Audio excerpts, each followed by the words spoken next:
오늘은 죄에 대한 시리즈 나눠가는데 오늘은 기만에 대한 것입니다. 기만. 기만은 거짓되다라는 것입니다. 거짓됨.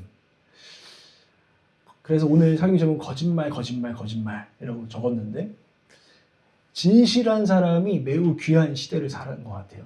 그래서 진실한 사람이 가치를 인정받죠. 진정성이 있다. 그 기안84라는 연예인을 저는 참 좋아해요. 뭐 크리스찬은 아니지만 그가 가진 매력이 뭘고 사람들이 왜 좋아하는지를 알 것 같고 많은 연예인들이 유명한 사람들이 또 그 사람을 오히려 만나고 싶어하는 것들을 보게 되죠. 왜 그럴까? 그 기안84라는 사람 안에 있는 어떤 진정성을 사람들이 느끼고 있는 것 같아요. 연예계에는 거짓이 매우 예뻐 보이고 잘나 보이고 있어 보이고 심지어 배우 말투가 있잖아요. 그래서 배우가 되면 말투를 완전히 바꾸더라고요. 그래서 뭐 옛날 오렌지 카라멜 라나 그 친구는 배우가 되면서 자기의 말투와 자기가 평소 하는 이 습관들을 바꾸려고 바꿨죠. 그렇게 거기 그 세계 자체가 굉장히 자기가 원래 쓰는 말투, 목소리 뭐 이런 것까지 조정할 만큼 어떤 면에서는 가장, 기만, 거짓말하는 부분들도 있는 곳인데 거기서 기안84가 너무 있는 그대로 자신을 보여주는 거예요. 그러니까 많은 사람들이 저 사람은 뭔가 달라라고 느끼는 거죠. 참 진실한 사람이 귀하다라는 것들을 좀 보여주는 예가 아닌가 싶어요. 제가 이번 주에 캔들스틱스에서 인터뷰를 좀 했거든요. 아무나 받으면 안 되겠다 이런 생각이 좀 들었어요. 기도하면서. 그래서 이제는 그냥 그래 뭐 누구나 와라 하지 않고 인터뷰를 한번 해보자. 그래서 팀장 저하고 팀장 둘하고 셋이서 이제 온라인으로라도 줌에 저녁 9시까지 오세요 라고 해서 두 명이 신청을 했길래 2명 인터뷰를 받습니다. 그런데 25살의 어떤 한 A 여성이 있었습니다. 근데 그분은 그랬던 것 같아요. 우리한테 나 괜찮은 사람이야 라는 걸 보여주고 싶었던 거죠. 그래서 자기를 소개하는데 자기는 몇 년 동안 신앙생활을 어디서 큰 교회에서 했고요. 그리고 저는 옛날엔 자존감이 낮았는데 지금은 자존감이 높대요. 그런데 동시에 놀랍죠? 자존감이 높은 사람이 동시에 자기 객관화가 잘 된대요. 예, 그러니까 자존감이 높아서 내가 나를 그냥 무조건 후려쳐서 이렇게 높이 보는 게 아니라 저는 자기 객관도 잘 되는 사람입니다라고 스스로 이야기를 이렇게 소개를 하는 거예요. 그러면서 저한테 잘 보이고 싶은지 그럼 우리가 어떤 팀장이 물었어요. 교회에서는 어떤 걸 섬겨보셨나요? 그리고 얼마나 섬겨보셨나요? 묻는 거예요. 왜냐하면 성실하게 몇 년 동안 섬기는 건 굉장히 그 사람의 성품을 보여주는 것이니까 물었어요. 그러니까 이 사람 얼부머리는 것입니다. 그러니까 되게 막 명확하게 얘기하지 않아요? 그러면서 저 영유아부도 섬겼어요. 언제 얘기해요? 하니까 벌써 한 8년 전 언제 중고등학교 그때 잠깐 갔던 걸 얘기하면서 나 영유아부 섬겼어요. 그리고 이렇게 말해요. 지금은 청소년부에 관심이 있습니다. 저희는 지금 섬기고 있는 부서 있냐? 없는 거예요, 사실은. 그런데 잘 보이고 싶은 거죠. 그러니까 그런 식으로 자기를 포장해서 저희한테 인터뷰 때 이렇게 말을 하더라고요. 그리고 주변 사람은 당신 어떻게 생각하냐 했더니 항상 전 착한 아이라는 이야기를 듣고 산대요. 근데 어쩌다가 이 자매를 아는 분을 제가 알고 있었어요. 근데 제가 인터뷰 전까지 묻고 싶었는데 이 사람이 신청했는데 어떻게 생각하세요? 당신의 교회를 떠난 것을 아는데 어떻게 생각하세요? 묻고 하다가 어차피 안 좋은 얘기를 들을 것 같은 느낌이 왔어요. 근데 이 사람은 편견 없이 저는 보고 싶은 거예요. 그래서 일부러 참았어요. 근데 인터뷰가 끝나고 나서 그분들과 아는 분들이 연락이 와서 이러는 거죠. 절대 뽑으면 안 된다고 말씀드리려고 했다고. 무엇입니까? 그녀는 자기를 속이고 있습니다, 사실. 다른 사람 자기를 어떻게 보는지. 저희가 결정을 내리고 이 자매는 처음이에요, 캔들스틱스는. 처음으로 탈락시켰어요. 저희랑 함께 갈 수 없습니다. 그런데 한 다른 남성이 있었습니다. 그 남자분이 신청을 했는데 신앙생활을 10개월밖에 안 했어요. 그리고 지원 동기를 물었어요. 왜 여기 왔냐고. 그랬더니 너무 솔직하게도 제가 요즘 드럼을 배웠는데 여기서 드럼을 치고 싶대요. 밴드를 경험하고 싶대요. 그래서 저도 속으로 넌 탈락이다. 아직은 섬길 준비가 안 됐구나 했는데 거기 덧붙이는 거예요. 근데요, 제 마음에 속에 저는 아직 하나님을 믿는다고 세상에 막 저 알던 사람들한테 말할 수는 없는 사람입니다. 그런데 저는 분명히 안에는 아주 작은 믿음이 생겼습니다. 이렇게 자기 자신에 대해서 이야기를 하는 거예요. 그래서 제가 물었어요. 그러면 신앙생활 어떻게 하세요? 주일 예배 말고 경건생활 어떻게 하세요? 매일 말씀 읽으세요? 그래서 솔직하게 얘기하더라고요. 한 번도 그랬던 적이 없습니다. 이래요. 만약 우리 팀에 들어오면 당신은 그거 하셔야 됩니다. 이렇게 이야기를 드렸어요. 그리고 또 이제 똑같은 질문 하더라고요. 당신은 그럼 교회에서 뭘 섬기고 있습니까? 그리고 공동체에서 당신은 어떤 사람이라는 평판을 받습니까? 이렇게 다른 팀장이 물었어요. 그랬더니 그 형제가 저는 저희 교회에서 사실 존재감이 별로 없는 사람이고 아직 역할이 별로 없는 사람입니다.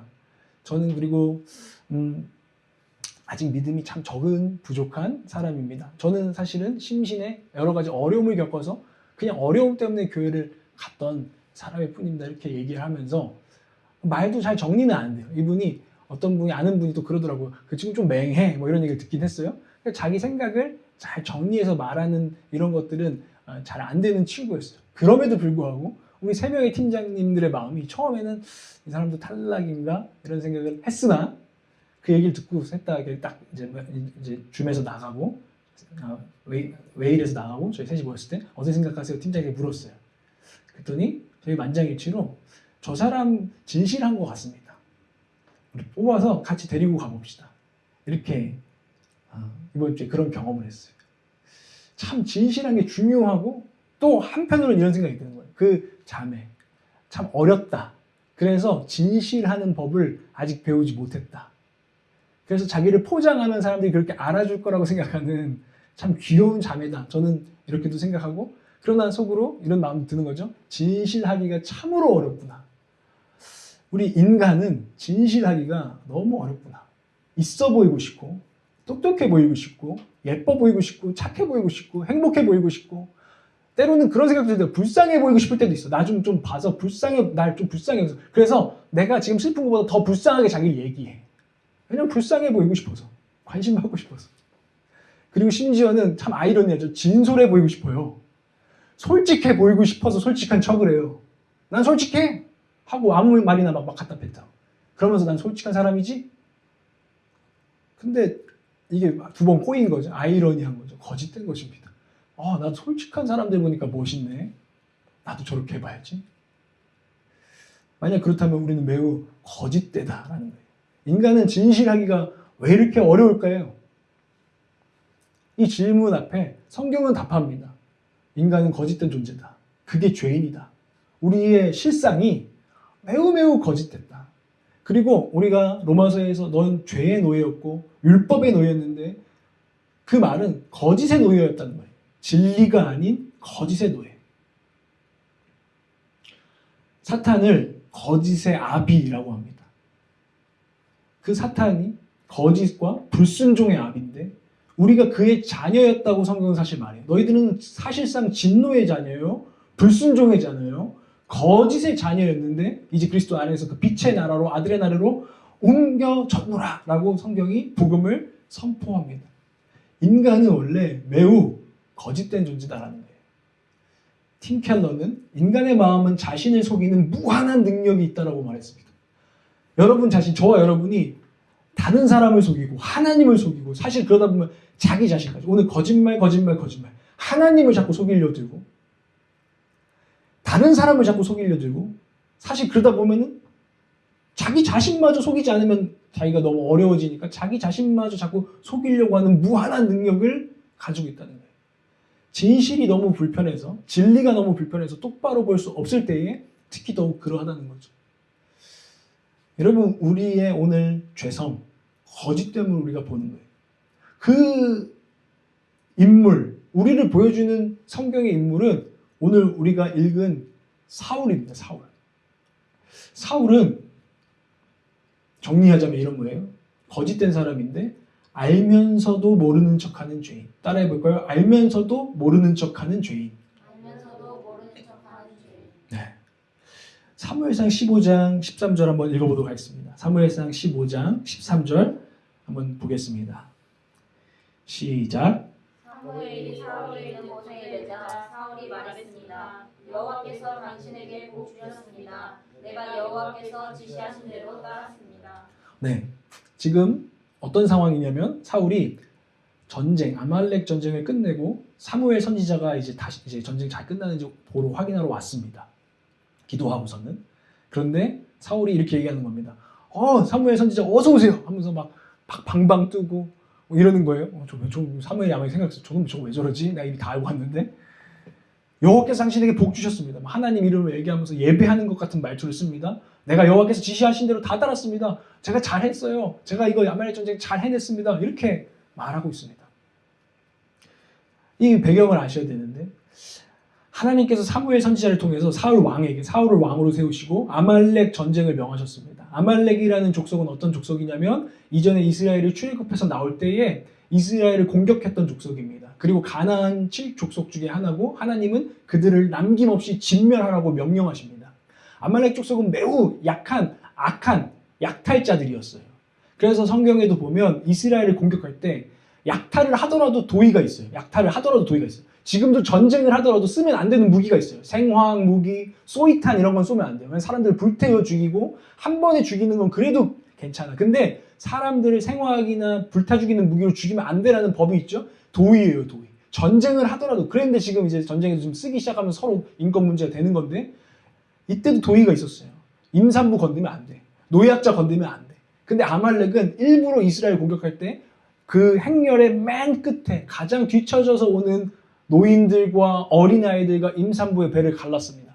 그래서 하나님께서는 그러고 약탈을 했기 때문에 아말렉을 한 놈도 남김없이 진멸하라. 그리고 수백 년 동안 사실 하나님은 참으셨고 이제 내가 너 하나님의 백성, 정의를 수행하고 하나님의 거룩을 보여줘야 되는 하나님의 백성을 통해서 내가 정의를 이룰 것이다 하고 사울에게 그것을 위임한 것이죠. 그래서 내가 너에게 힘이 될 것이고 너는 반드시 전쟁에서 승리할 것이다. 너는 진멸하라. 온전히 순종하라 라고 이야기를 했어요. 하나님의 명령은 뭐예요? 진멸입니다. 온전한 순종이죠. 그런데 어떻게 했습니까? 사울이? 왕을 살려뒀습니다. 첫 번째로. 두 번째로는 하나님 분명히 사람과 모든 아이들까지 그리고 심지어는 모든 그들의 가축까지 남기지 말아라. 왜냐하면 이스라엘 너희들은 똑같은 약탈자가 아니니까. 그 거짓된 것을 취하지 말라고 했습니다. 근데 사울 안에 욕심이 생겼죠. 아각 왕을 살렸고 소와 양 중에 좀 괜찮은 애들을 남긴 거예요. 그리고 나서는 사울은 알면서 내가 불순종하는 걸 사실 알면서 모르는 척하는 거예요. 제가 했습니다. 순종했습니다. 이러고 있어요. 지금 이런 상황입니다. 하나님은 진멸, 온전한 순종을 명하셨는데 사울은 공격했을 뿐입니다.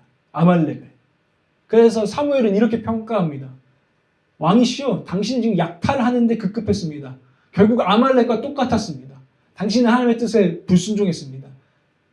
당신은 거의 순종한 게 아니라 하나도 순종하지 않은 것입니다.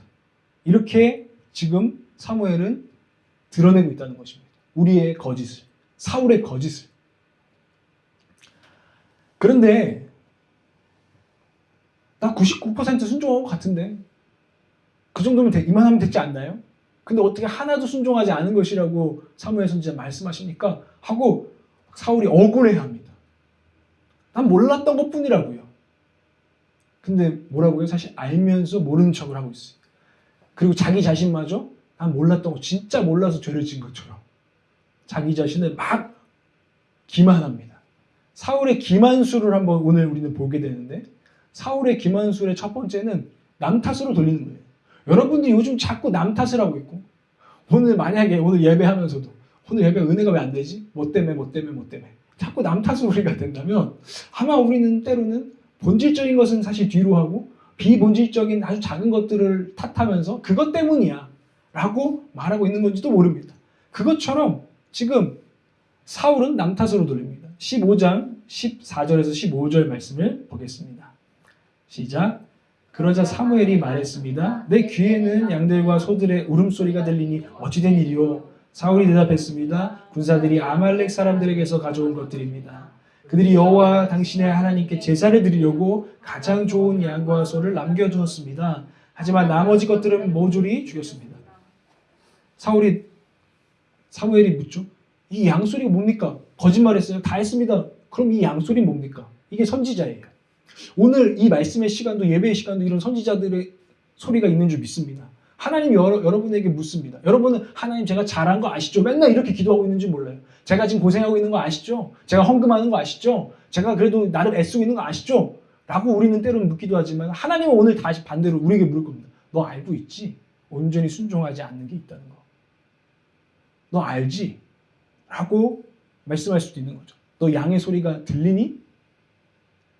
너가 지금 온전히 순종하고 있다는 그 삶 가운데서 너 지금 이 양의 울음소리, 소의 울음소리가 들리지 않느냐라고 선지자를 통해서 하나님 우리에게 물으실 수 있어요.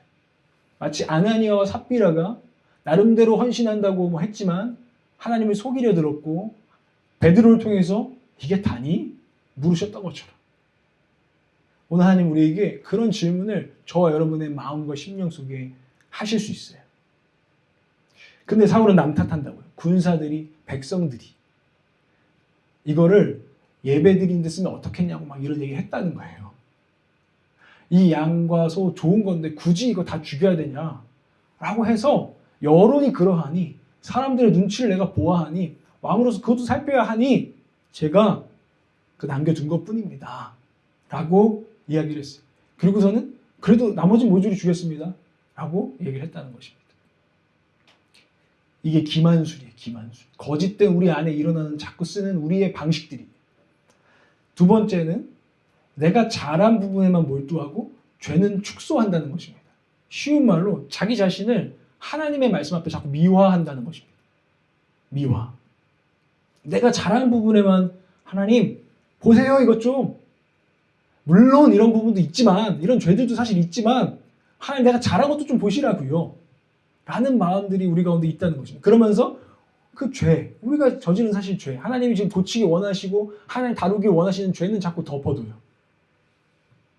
그리고 그 죄가 사실 심각한 것인데 별거 아닌 것처럼 그 죄가 아주 작은 것처럼 그 죄가 아무런 큰 문제 아니야 이런 것처럼 자꾸 덮어두는 게 우리의 방식이라는 것입니다. 사무엘상 15장 18절에서 21절을 한번 보겠습니다. 제가 읽어드릴게요. 그리고 여호와께서 당신에게 가서 저 악한 아말렉 사람 모조리 없애버려라. 저들과 싸워서 하나도 남기지 말고 진멸시켜라 라고 명령을 내리셨소. 그런데 어째서 여호와께 순종하지 않았소? 어째서 약탈하는데 급급해서 여호와 앞에서 악한 일을 행했소? 사울이 말했습니다. 아닙니다. 나는 여호와께 순종했습니다. 여호와께서 내게 지시하신 명령대로 아말렉 사람을 완전히 쳐부수고 그들의 왕 아각을 잡아온 것입니다. 군사들이 또 얘기하죠. 길갈에서 당신의 하나님 여호와께 제사를 드리기 위해 없앨 것들 가운데서 가장 좋은 소와 양을 취한 것입니다. 그는 이렇게 말하고 있는 거예요. 저 아과꽝 빼고는 다 죽였잖아요. 저 잘한 일 있잖아요. 라고 이야기하면서 살려둔 아각 왕에 대해서는 덮으려고 합니다. 그리고 이렇게 얘기할 수도 있습니다. 이거 잡아온 것만으로 중요하지 않나요? 그리고 저 어차피 아과가 뭐 어떻게 뭐 살려두든 처형을 시키든 백성들 또 상의하려고 했어요.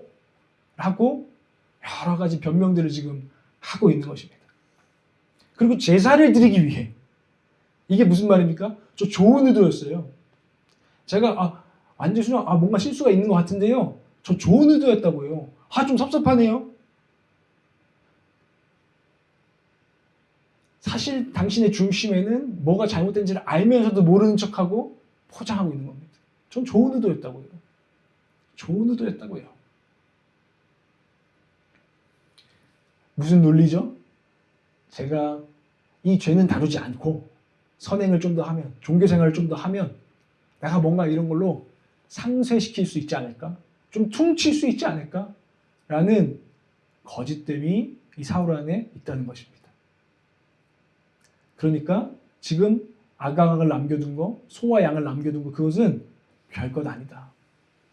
그리고 사울은 이야기합니다. 저는 아각왕을 살려뒀지만 군사들은 소와 양을 남겼습니다. 어쩌면은 제 잘못보다는 저들의 잘못이 크지 않을까요? 우리가 죄를 축소할 때 항상 하는 방식이에요. 저도 이런 적이 참 많은 것 같습니다. 그래서 솔직히 저 사람에 비하면 나 정도면 이 정도는 아니잖아. 제가 이전에 아버지께 그랬거든요. 제가 20살 혈기왕성한 나이에 수많은 유혹도 있었지만 제가 누군가와 잠자리 하지 않았습니다, 아버지. 근데 아버지가 제가 사귀는 것 가지고 막 난리 칠 때예요. 제가 그럼 저 떳떳합니다. 이 세상 사람들이 이렇게 저렇게 사는데. 그럼 아버지는 저보다 더 낫습니까? 막 이런 얘기를 했단 말이에요. 그 중심에 뭔 말이 있는 거죠? 당신들이 나보다 깨끗해? 다른 사람들과 비교하면서 축소시키는 거죠. 여러분도 아마 할 수 있어요. 여러분도 나 오늘 주일 예배 왔잖아. 예수 믿어도 주일도 안 지키는 사람도 얼마나 많아? 예수 믿어도 11조 안 하는 사람 얼마나 많아? 나는 거의 하고 있잖아. 나 완전하진 않지. 근데 거의 하고 있잖아. 라고 하면서 하나님을 향한 순종과 예배를 늘 순전하고 온전한 것이 되지 못하게 여러분들은 속이고 있는 거예요. 우리가 그러고 있을 수 있다고요. 여러분 자기 자신을 어떻게 생각하세요? 이 거짓 가운데에서.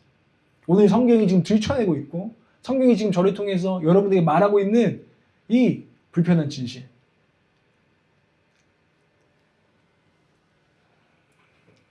좋은 의도로 숨기고 있는 진실들이 여러분 가운데 있습니까? 하나님 앞에 오늘. 살아계신 하나님 앞에. 속일 수가 없는 그 하나님 앞에.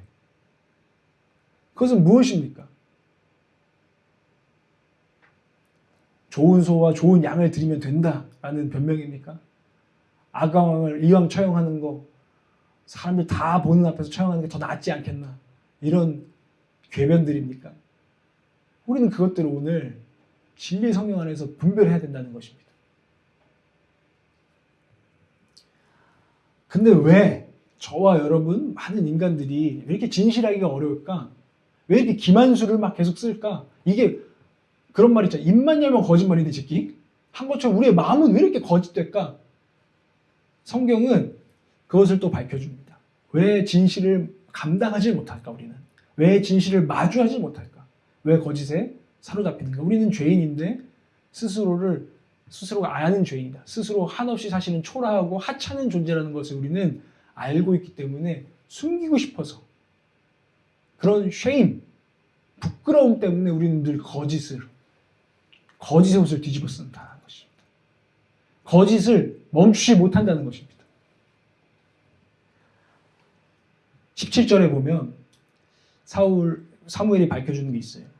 왕이시여 당신이 스스로를 작게 여길 때 당신이 스스로를 보잘것없고 하찮은 존재로 여길 때 하나님은 기름 부어서 왕되게 하셨어. 사무엘은 두 가지를 말하고 있는 거예요.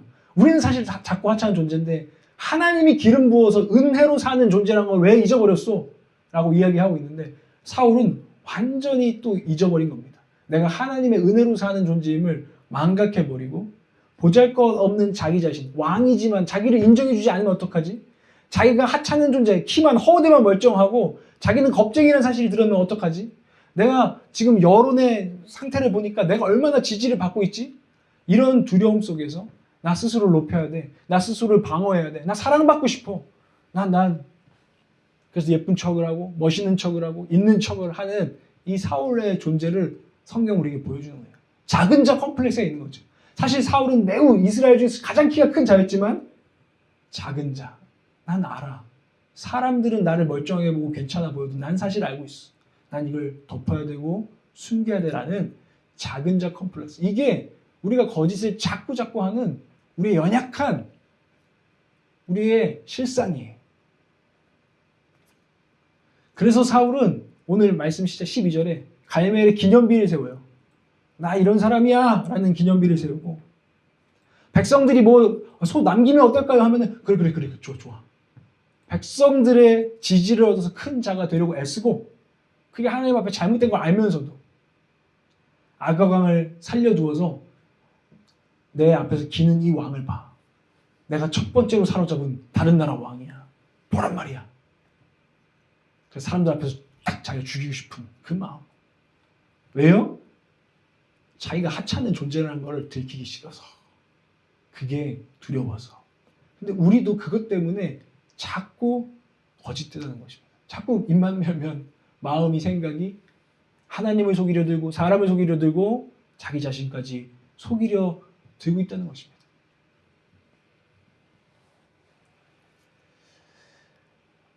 여기에는 우상이 또 연결되어 있어요. 사무엘상 15장 23절 한번 읽어보세요.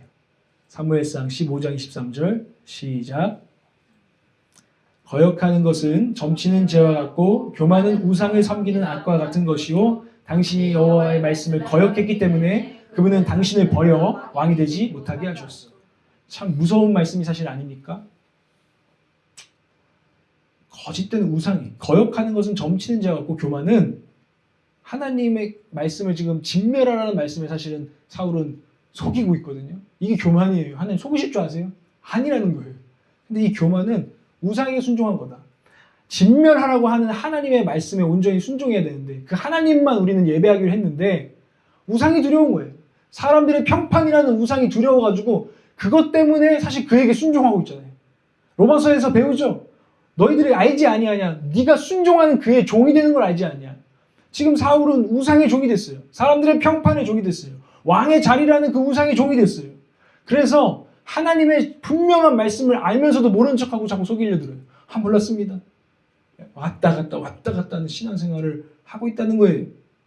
근데 하나님이 놀랍게도 무섭게도 나 그런 신앙 차지도 않고 뜨겁지도 않은 미지근한 사람을 내가 뱉어버리겠다라고 지금 말씀하고 계세요. 여러분은 지금 차갑습니까? 뜨겁습니까? 미저근합니까? 나는 요즘 기도하면서 여러분들의 신앙이 정말 차든지 뜨겁든지 하라라는 말씀대로 되기를 기도하고 있습니다. 이대로 둘 수는 없겠다. 여러분들의 신앙의 성장이 물론 시간이 필요하고 넘어짐이 필요한 여러 과정들을 인내해주고 기다려줘야 되지만 오늘 제가 이 말씀 앞에 서서 하나님의 음성을 듣는 것은 기도하라는 거예요. 저와 여러분의 신앙이 차든지 뜨겁든지 하게 하라는 거예요. 미적지근하여서 하나님이 속습니까? 안 속는데도 자꾸 속이고 그게 미지근한 신앙이에요. 미지근한 신앙. 근데 하나님 뱉어버리신다. 사울 왕을 버리신다. 기름 부어서 은혜로 사울이 뭐가 있어서가 아니라 은혜로 선택하시지만 하나님 지금 심지어 이 사무엘상 맥락에서는 내가 사울을 왕으로 세운 것을 후회한다 라고까지 하나님 말씀하셨어요. 당신을 타락시키는 우상이 뭡니까? 하나님께 온전히 순종하지 못하게 하고 있는 우상이 뭡니까? 괜찮아. 언젠가 그냥 알아서 내 안에서 하나님 은혜 주셔서 뭔가 내 감동을 받아서. 이것은 핑계예요. 어쩌면. 그냥 신앙생활 하다 보면 감동을 받아서 언젠가 그냥 자연스럽게 변하겠지. 여러분은 알면서도 사실 지금 당장 right now 하나님 당신에게 매일 말씀하고 계시고 그걸 덮지 말라고 하는데 모르겠습니다. 안 들립니다. 말씀이 깨달아지지 않습니다. 그냥 전 문해력이 이슈입니다. 이런 모든 것들이 어쩌면 여러분들 안에 있는 거짓 아닌가. 저는 아직 신앙생활 한 지 얼마 안 돼서 저는 그런 거 모릅니다. 저 어려요. 전 몰라요. 알고 있어 사실. 저는 오늘 여러분의 이것을 조금은 꼬집기를 원하는 거예요. 내가 봤을 땐 여러분도 사울과 똑같은 상태일 수 있어요. 알면서 자꾸 모른 척을 해. 이제는 어린 아이가 아니라 장성할 때가 됐는데 모르는 척을 해. 말씀을 모르지 않아. 하나님 원하시는 게 뭔지 알아. 근데 우상 때문에 모르는 척하고 있는 것 아닌가.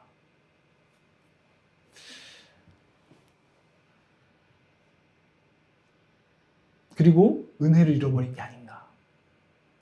자꾸 하찮은 나를 가리는 건 하나님의 은혜인데 그리스도의 보혈인데 그걸 다 잊어버리고 다시 돌아간 거죠. 내가 하찮은 나, 초라한 나 사람들한테 밝혀지면 안 돼. 내가 지켜야 돼. 난 여전히 작아. 사실 이 두려움 속에서 이 두려움이 믿음의 반대말이거든요. 그 두려움 속에서 여러분은 지금 거짓말 하는 신앙생활을 방치하고 있는 그것을 지금 계속 유지해도 괜찮다고 그냥 여겨버린 여러분 그래서는 안 되겠습니다. 우리의 소망은 어디에 있습니까? 첫 번째로는 기만의 증거, 당신 안에 있는 거짓의 증거를 찾아내십시오. 기도하셔야 됩니다. 우리가 찬양하는 찬양처럼 빛으로 비춰주십시오. 제 안에서 지금 하나님 앞에서 거짓된 것들을 하나님 좀 밝혀주십시오. 라고 우리는 기도해야 되는 때인 줄 믿습니다. 하나님, 저도 모르게 거짓말을 하고 있네요. 밝혀주세요. 빛을 비춰 주시옵소서.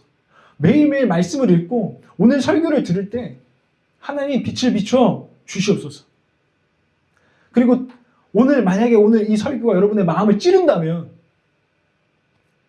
하나님 또 덮는 것이 아니라 진실하게 주님 앞에 반응할 수 있도록 하나님 저를 깨우게 하여 주시옵소서. 이것이 우리의 첫 번째 소망이 되어야 될 줄 믿습니다. 사무엘이 묻습니다. 사울에게 아니야, 아니야, 나 그런 사람 아니야 하고 있는 사울에게 이 양의 소리는 무엇입니까? 하나님은 여러분들에게 매일 읽는 말씀 속에서 이렇게 말씀하실 수 있습니다. 여러분들이 정직한 마음으로 매일 말씀 앞에 선다면 왜 말씀이 들리지 않을까요? 왜 말씀이 깨달아지지 않을까요? 왜 말씀이 내 마음에 와닿지가 않을까요? 물론 더 준비된 예배, 더 열정적인 설교자, 분위기 필요할 수 있어요. 그런데 본질적인 것은 무엇이냐면 금요기도 때도 얘기했지만 나는 하나님을 주인으로 삼지 않았다는 것입니다. 주인이시여 오늘 내가 이 아침에 말씀을 묵상할 때 나에게 말씀하소서 내가 듣겠나이다. 사무엘은 그런 사람이었죠. 어릴 때부터 그것을 훈련한 사람이에요. 사무엘 주여 말씀하소서 내가 듣겠나이다.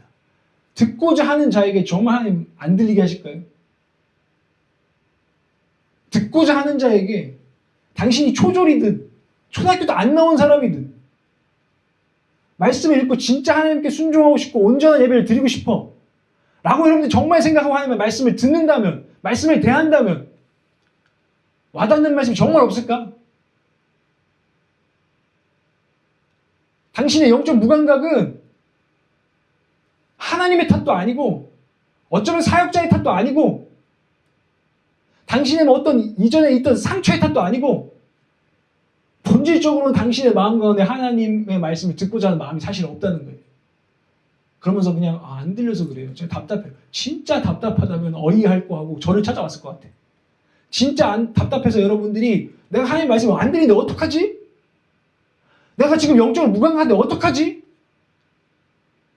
전사님 어떻게 해야 되죠? 뭐라도 저한테 과제라도 주세요. 저 어떻게 하면 좋겠죠? 진짜 갈급했다면 여러분들은 찾을 거예요. 근데 여러분 거짓말을 하고 있어요.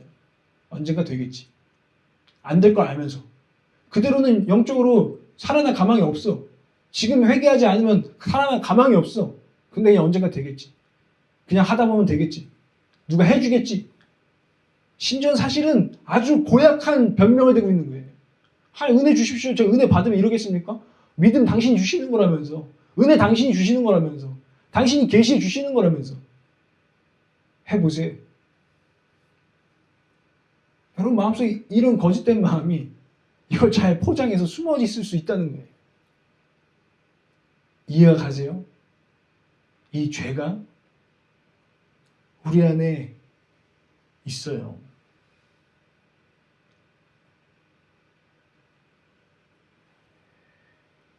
여러분 자기 기만은 강력해요. 거짓의 아비는 강력해요. 자기 자신은 얼마나 합리화하고 속이는지 몰라요. 그래서 하나님께 도움을 청하셔야 되고 성령님께 우리는 도움을 청하고 말씀 앞에 서야 되고요. 주변에 여러분들에게 어쩌면 듣기 싫은 소리를 하실 사람들을 찾으셔야 해요. 왜냐면은 스스로를 속여서 자기가 발견하기가 너무 힘들어.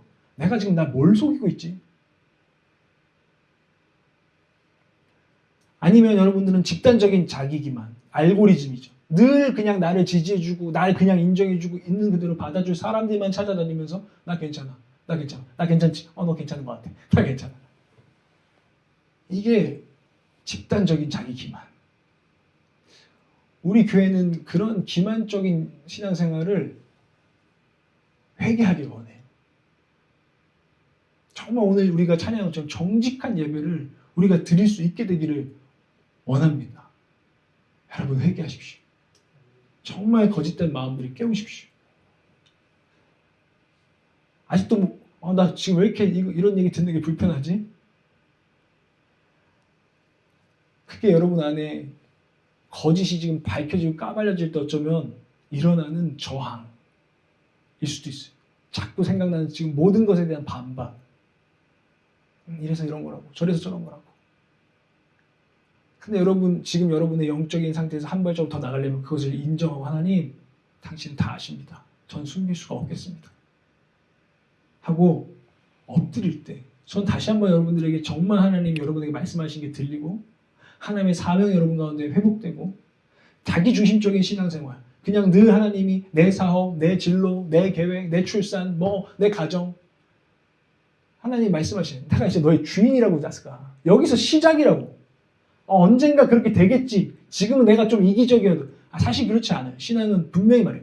예수 그리스도가 널 위해서 목숨을 내어 주었다. 그리고 널 샀다. 그는 너의 주인이시다. 여기서 신앙을 출발하는 거예요. 여러분들이 만약 그게 기본이 안 됐으면 신앙을 출발도 안 한 거예요. 어쩌면. 자, 여러분 엄밀하게 얘기를 드리자면 여러분 신앙 출발했어요? 다시 출발하십시오. 주님이 당신의 주인이세요.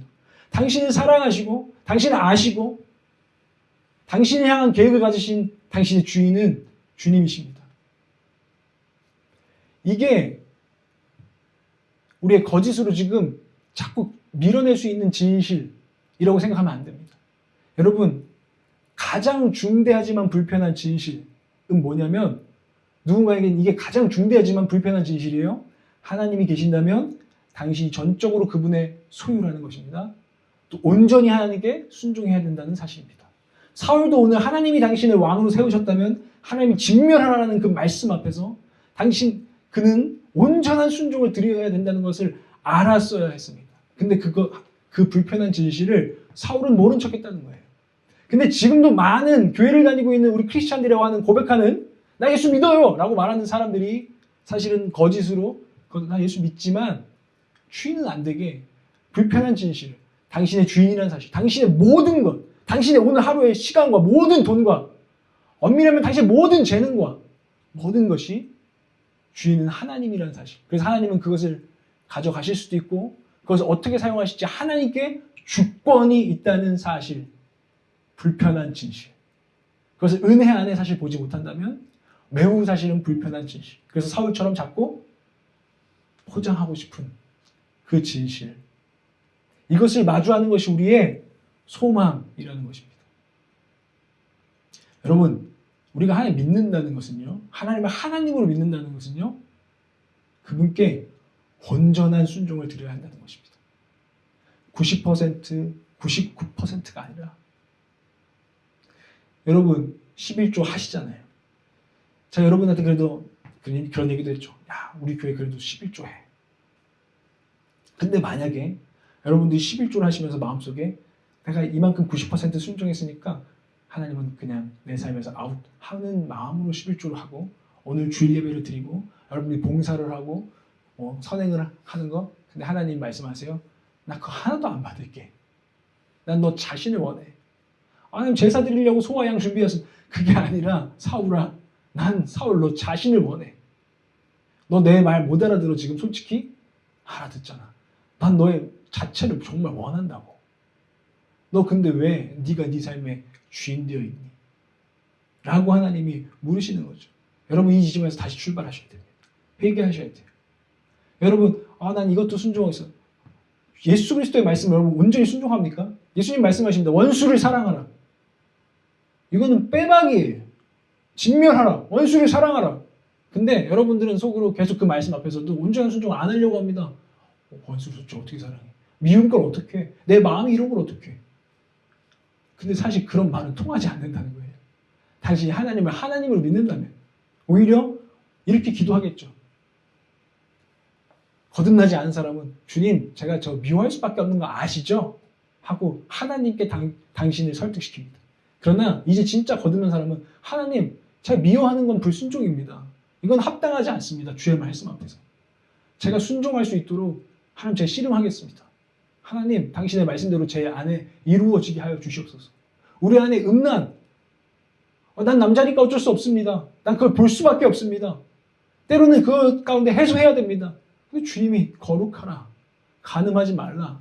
네 눈을 딴 데 돌아. 말씀하시면 우리는 씨름하고 온전한 순종으로 나아가는 것이 진짜 크리스찬이라는 거예요. 근데 우리는 불편한 진실을 자꾸 가리고 내가 어떻게 그럴 수가 있어? 원수까지 사랑할 수 있어? 어떻게 음란 안 할 수 있어? 저기 봐봐 훨씬 더 불륜을 저지르고 이런 사람도 있는데 나 정도면은 괜찮은 거 아니야? 라고 우리는 자꾸 얘기합니다. 근데 하나님 그렇게 말씀하시지 않으세요. 타협이 없으세요. 여러분 어떤 하나님을 믿고 계세요?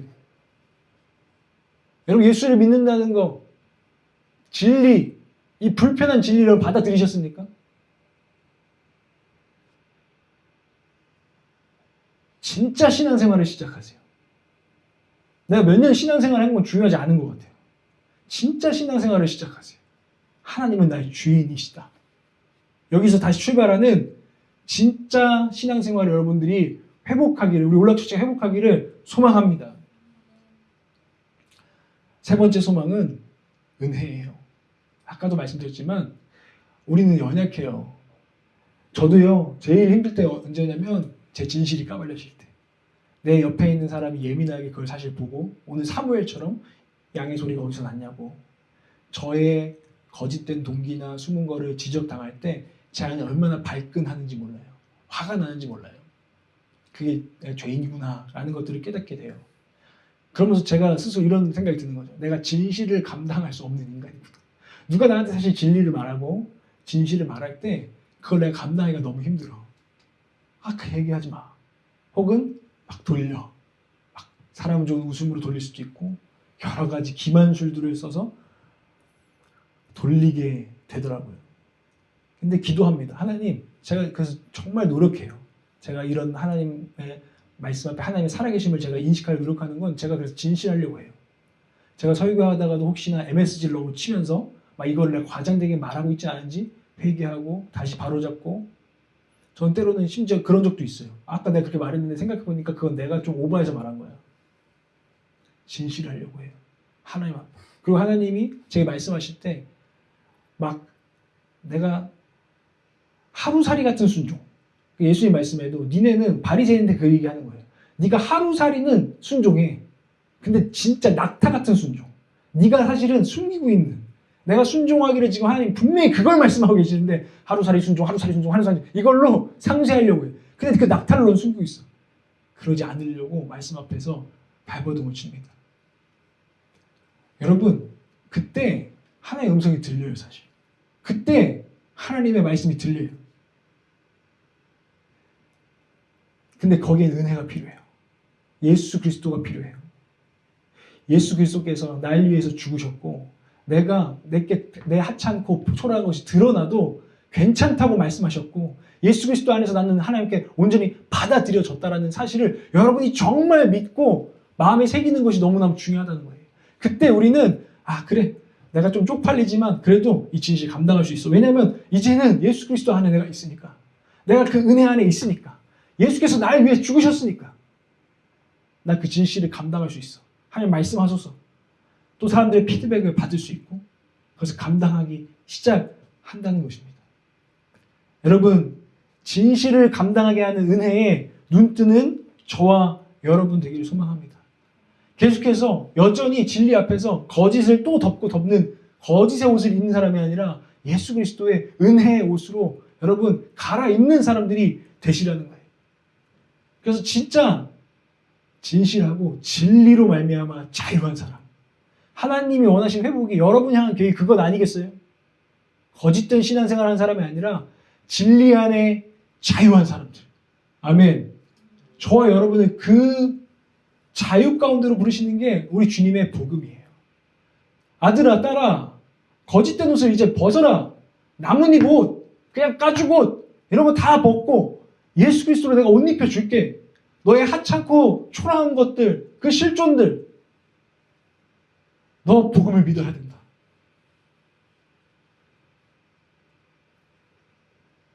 복음을 믿으십시오. 하나님 당신을 위해서 그 아들과 함께 모든 것을 주셨다는 사실. 아들과 함께 은혜는 말합니다. 내가 너를 높일 것이다. 네가 스스로를 가리고 높아지려 하지 않아도 내가 너를 반드시 높일 테니 너는 다른 사람의 눈, 어떤 눈도 보지 않고 오직 내 눈 앞에서 살아가라. 내 말씀에만 귀 기울여라. 우상이 이렇게 말하고 세상이 이렇게 해야 된다고 말하는 그것들을 다 뒤로 하고 내 말만 듣고 내 말에 온전한 순종을 하기 위해서 발버둥 치며 나가봐라. 그럼 그 은혜가 너를 높일 것이다. 존귀한 자로 여김밖에 분명히 될 것이다. 하나님 우리 가운데 약속하신단 말입니다. 그 은혜가 우리 가운데 주어진 줄 믿으시기 바랍니다. 왜 불신앙하십니까? 그래서 왜 거짓되게 사십니까? 하나님 우리에게 질문하신다는 거예요. 여러분 이 예화를 좀 두고 기도하려고 하는데요. 제가 이 말씀을 준비하면서 하나님이 우리를 회복하기 원하신다는 걸 알게 됐어요. 회개하여서 정말 거짓된 피상적인 껍데기만 있는 그런 신앙생활을 계속 반복하는 건 옳지 않다. 거기에 그거 그냥 기다려줄 수 없다. 성도들에게 선포해라. 그렇게 신앙생활 하지 말라고. 그리고 그들이 진짜 진리 가운데 자유한 살아있는 사람들이 되게 해라. 하나님 앞에. 근데 여러분들이 이 거짓의 죄를 너무 오늘 들으면서 크게 있긴 한데 위력을 모를 것 같은 거예요. 그래서 얘가 도움이 됐으면 좋겠어요. 영화 리플리라는 영화가 있어요. 리플리라는 영화. 이게 거짓이 한 사람을 잡아먹는 걸 보여주는 영화입니다. 그래서 리플리 증후군이라는 말도 생겼어요. 허언증, 자기 기만 이런 것들을 보여주는 작품이죠. 병적이고 반복되는 거짓말이 작은 거짓말로 시작해서 어떻게 이 사람을 거짓이 계속됐을 때 거짓이 그 영혼을 막 잡아먹는지를 보여주는 영화입니다. 톰 리플리라는 인물이 나옵니다. 이 사람은 밤에는 피아노 조율사를 하고 낮에는 호텔에서 화장실 청소를 하는 그런 청년이었어요. 이 청년은 자기 자신이 매우 초라하다고 느끼는, 그래서 신분을 상승하고 싶어 라고 생각을 했어요. 근데 어느 날 뜻밖의 기회가 생깁니다. 거짓말로, 작은 거짓말로 시작돼요. 뉴욕에서 프린스턴 대학 재킷을 입고서 피아노 연주를 하게 돼요. 어떤 프린스턴 대학, 진짜 얘는 프린스턴 대학생이 아닌데 프린스턴 대학생이 무슨 일이 생겨가지고 얘한테 자켓 줄 테니까 나 대신 연주를 해줘 하고 조율사니까 뭐 이렇게 연주를 한 거예요. 근데 그 연주에 왔던 굉장한 부자, 선박을 만드는 회사의 회장님, 하버트 그린리프라는 회장님을 만납니다. 그러면서 자네 프린스턴 나왔나? 한 거예요. 안 나왔는데 그때 거짓말을 하면 안 되는데 저 프린스턴 맞습니다 했어요. 내 아들 디키 그린리프도 프린스턴 출신인데 나이도 비슷해 보이는데 혹시 아나? 했을 때 이 톰 리플리가 안다고 합니다. 그랑 친해지기 원하는 거죠. 잘 보이려고. 그리고 나서 클래식 막 이런 얘기를 하면서 와 자네 괜찮은 사람이구만, 자네 깊구만 하고 인정을 받습니다. 그리고 나서 근데 그 부자 아버지 그 허버트 그린리프가 아들 얘기를 하는 거예요. 디키 그린리프 내 아들인데 그놈이 아주 문제야. 좀 잘 건실하게 살았으면 좋겠는데 지금 우린 미국에 살고 있는데 걔는 이탈리아에 가서 내 돈으로 맨날 놀고 먹고 막 엄청 여자들 만나고 이러고 있는데 자네가 좀 이탈리아에 내가 돈 다 대줄 테니까 우리 아들 만나서 설득해서 미국으로 좀 데려와 주면 안 되겠냐? 했을 때 이 톰 리플리가 그러겠다고 하는 거죠. 그리고 나서 아주 눈부신 상류사회에 이제 입성을 하게 돼요. 이탈리아로 가게 되죠. 와 너무 아름다운 이탈리아 바닷가 갔더니 디키가 보여요. 근데 디키를 또 분석하는 거예요. 쟤 뭘 좋아하지? 보니까 재즈를 좋아해. 아버지는 클래식, 아들은 재즈. 그러니까 자기도 재즈를 좋아하는 척을 리플리가 합니다. 디키한테 가가지고 나도 재즈 좋아해 하면서 친해지기 시작합니다.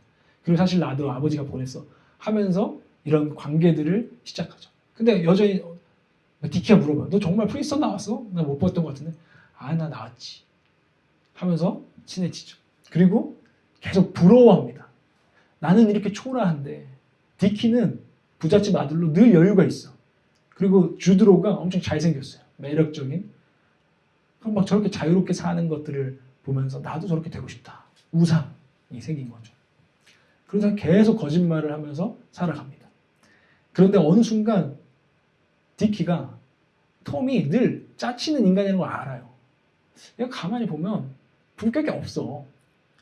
그래서 사람들은 사실 여러분들이 아무리 기만해도 알아요. 진실하지 않은 인간을.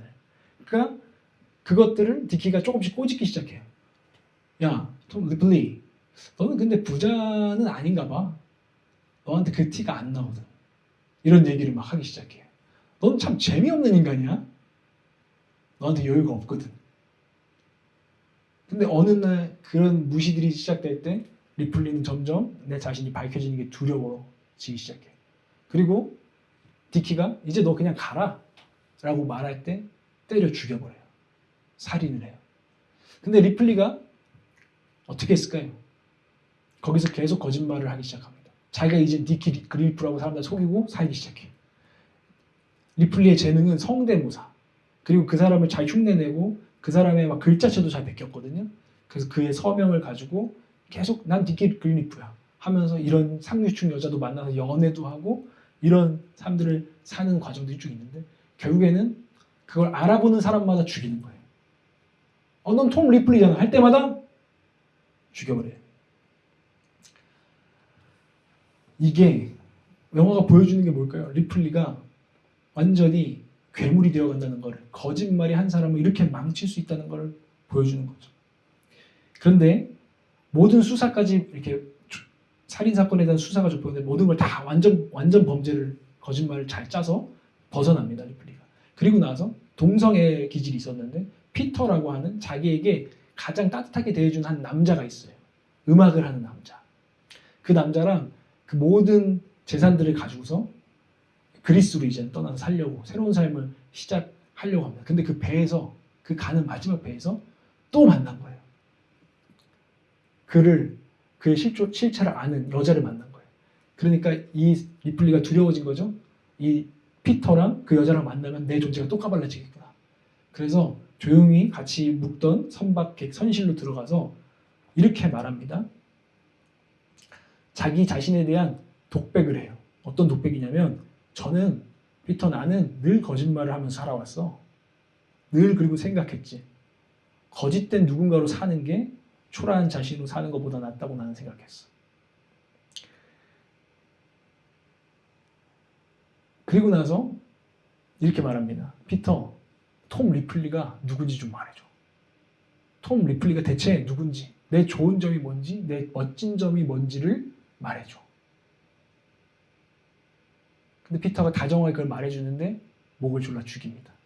그리고 영화가 끝이 나는데 리플리가 마치 자기를 잃어버린 것 같은 공허한 눈빛으로 어둠으로 끝나요. 이 영화가 보여주는 메시지, 제가 여러분들 말씀드리고 싶은 메시지, 거짓이 우리를 삼켜서 당신을 껍데기만 남은 인간, 도대체 박하랑이 누구지? 도대체 홍종민이 누구지?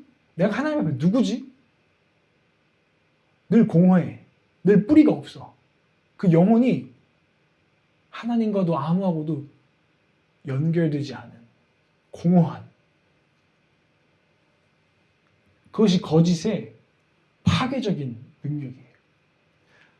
여러분들은 오늘 저와 이렇게 만나면서 신앙생활 하면서 아무 일이 없는 것처럼 우리가 살 수도 있습니다.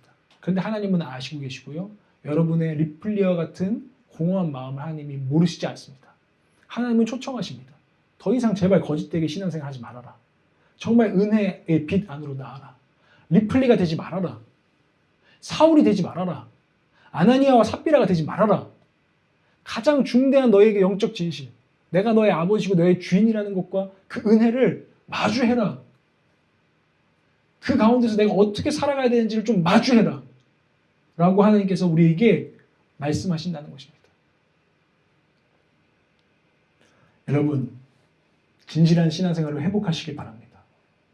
여러분은 오늘 이 현대사회는 너무 소비주의에 와 있어요. 여러분은 오늘 이 말씀을 보고서도요, 듣고서도요, 좀 찔렸어. 뭔가 사실은 하나님이 나에게 지금 뭔가를 말씀하셨어. 그런데 여러분이 오늘 예배의 시간을 나갈 때 여러분 또 거짓말로 여러분들을 속일 수 있습니다. 마치 영화관에 와서 영화를 본 것처럼. 영화관 보니까 너무 슬픈 영화를 보고 눈물을 한참 흘렸어. 나갈 때는 오늘 뭐 먹을까? 어이할 거가 없어.